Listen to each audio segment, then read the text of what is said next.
Well, all right, y'all. All across the USC, Compton, Watts, Bay to LA, Pomona, California, from valley to valley, we represent that killer Cali. So if you keeping it real on your side of your town, you tune in to Gangsta Chronicles. Ew. Gangsta Chronicles, we gon' tell you how it goes.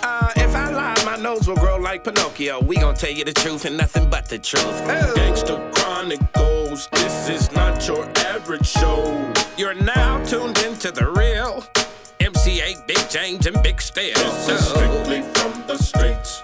Hello. We represent the J's. But I gotta ask you, man, what's happening?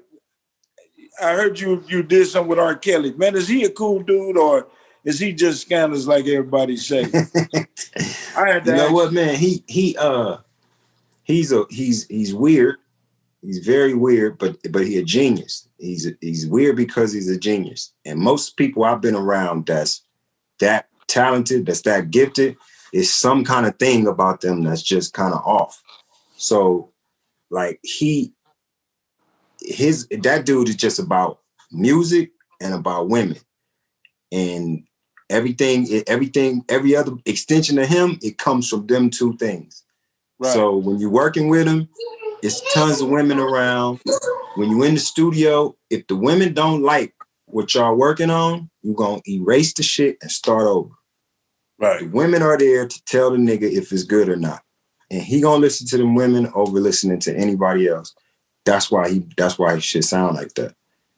And yeah, the nigga, you know, he a freaky nigga, you know what I'm saying? I don't know about all the kids and all that kind of shit. I know all the time I spent around him, all the bras that was there, they was getting paid handsomely to be there doing what they was doing, and none of them upset about nothing. So, right. That's what I could say about that.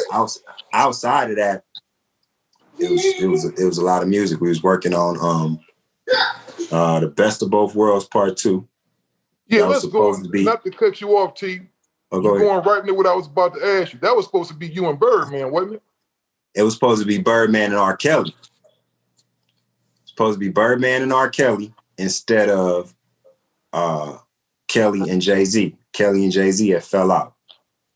And we all flew up to Chicago. He's like, man, come on, let's get down. Because what happened, we was on tour with Nelly and them after that first trial situation of his. And Boo and Gotti, Baby had just signed them. We was in Chicago and they wanted to bring him out on stage. And he was scared.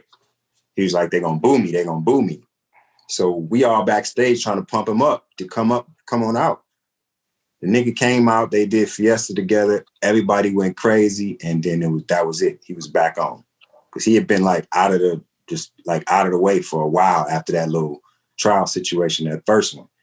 And after that, he just kind of felt like, man, baby, I owe you. Because like you gave me my mojo back.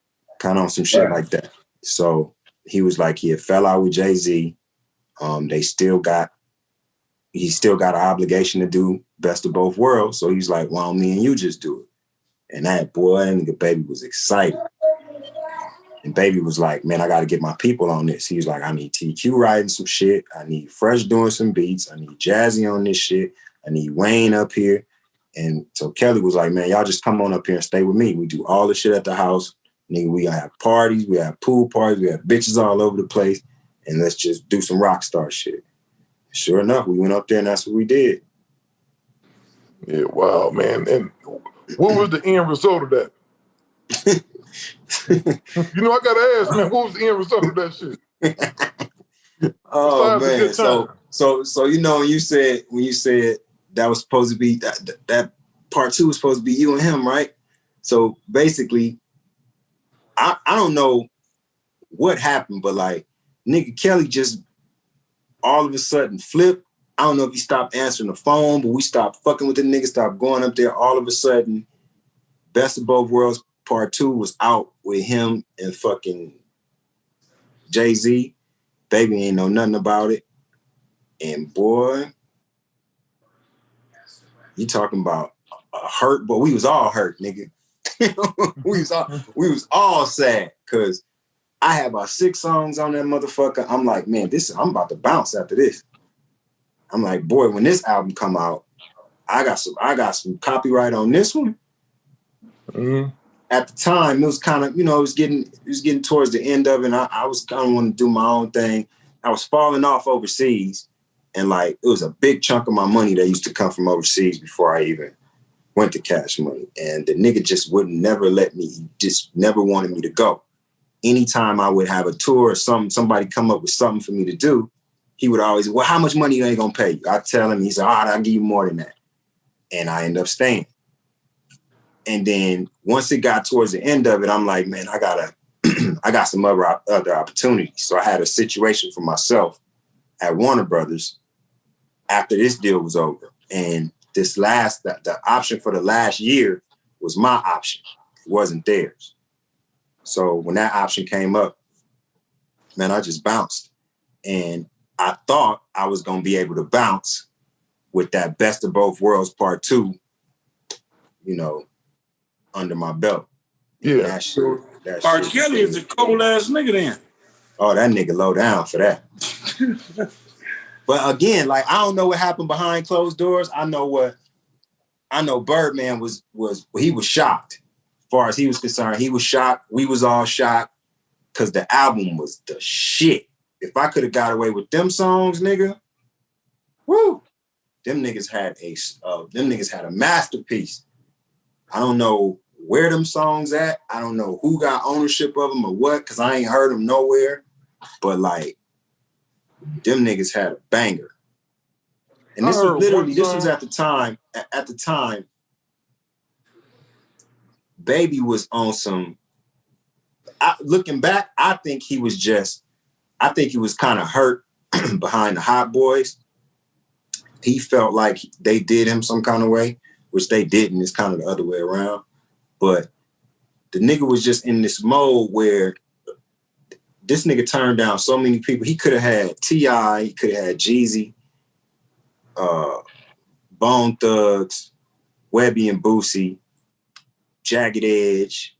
Man, there was so many artists that could have signed the Cash Money that's like popping right now that he literally was like, nah, Slim, I don't want to sign them. Oh, so he could have had all of them. He could have had Jeezy and all of them? Hell yeah. He could have had 50 Cent. Hell yeah. He could have had so many people, but he was just like, he was telling niggas no, left and right. Who that sound like, Jay? Damn. Who that sound like? I ain't gonna tell you who it sound like, man. You know what it sound like. Yeah, man. You get me in trouble with this shit. Oh no, but the thing is though, man, we gotta start doing better, man, as Black executives, man, because I will give, just like we sitting up here, we having a little fun, man. Baby has, Baby and Slim, they've done some incredible things in the game, man. You can't dispute that. And, even with R. Kelly, man, his situation is unfortunate, man. But this is what I think with a cat like R. Kelly. R. Kelly can't read or write. A lot of people don't know that. Right. R. Kelly kind of like how T said that R. Kelly is weird. R. Kelly kind of thinks like a 15, 16-year-old kid. Mm-hmm. That's how his mind is. So I think that's what the thing is, man. He probably feels more comfortable with around younger people. I wasn't there, so I ain't gonna never sit up and accuse no man, allegedly, he's doing some other stuff. But yeah, to me, even with his situation, them parents knew what they was getting into. You let your daughter go up here and audition with R. Kelly. Come on, man. Man, listen, I done spent time at the man house. I done spent time working with the man. I got songs with the man. It's been tons of women around the place. And at the same time, I wasn't there all the time. I don't know what didn't happen since then. This was a long time ago. But I know during the time that I was there, every woman that was there, and some of them, I went in depth with conversation. They were telling me about the houses they got put through college, they did this, did that. It seemed just like a cool situation for everybody involved. You know what I'm saying? So Kels did a lot of shit, man. Kels did a lot of shit for a lot of people, man. And I think it's one of them things, man. You know how they say, first they love you, then they hate you? It's like, man, the media loves to destroy artists, man. Yeah. They find something, man, to run with, man. They just running with it. They got a hard on for that.